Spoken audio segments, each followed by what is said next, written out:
WHA News, I'm Jasmine. As most of you guys already know, a videotape by George Holliday caught 4 white officers beating Rodney King, an African-American motorist, after he led the officers on a high-speed chase through the LA County. The county grand jury signaled that will be the extent of the criminal case.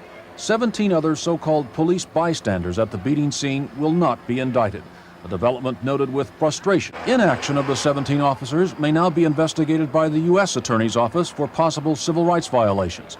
But of greater concern, said the county attorney, are the results of interviews with some of the police bystanders. King was struck by police batons more than 50 times. He suffered 11 fractures and other injuries due to the beatings. On November 26, 1991, Supreme Court Judge Stanley Wiesberg ordered trials for 4 officers charged for beating King. The trials were moved to Simi Valley. The 4 white LAPD officers were acquitted of beating Rodney King. There was no one single determining factor. The video was helpful and it also was detrimental. But without it, it clearly showed what was going on there. The fact that Rodney King was not being abused. Rodney King was directing the action. He was the one that determined how long it took to put him in handcuffs.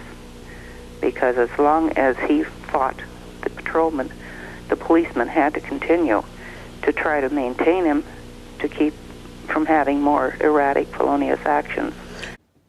Due to the decision in the courts, riots spread through the streets of Los Angeles and occurred for over 5 days.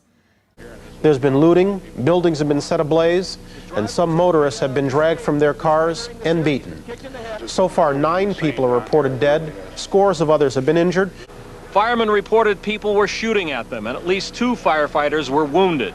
Looting broke out in many neighborhoods before police moved in and began rounding up suspects. Officers had problems coping with the situation all night. The crowds overturned a police car, one of many vehicles destroyed as the evening wore on.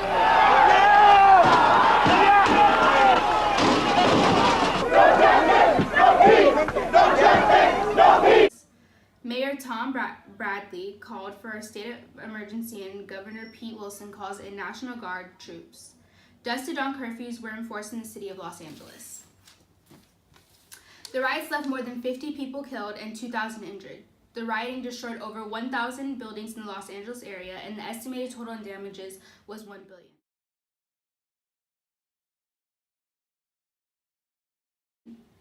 9,800 California National Guard troops were dispatched to help out with riots. Over the course of 5 days, 12,000 people were arrested. On April 17th, the federal jury convicts Kuhn and Powell of violating King's civil rights. Wind and Brincino are found not guilty. No riots occurred after this verdict. Now here's Anisha with news on the Oklahoma tornadoes.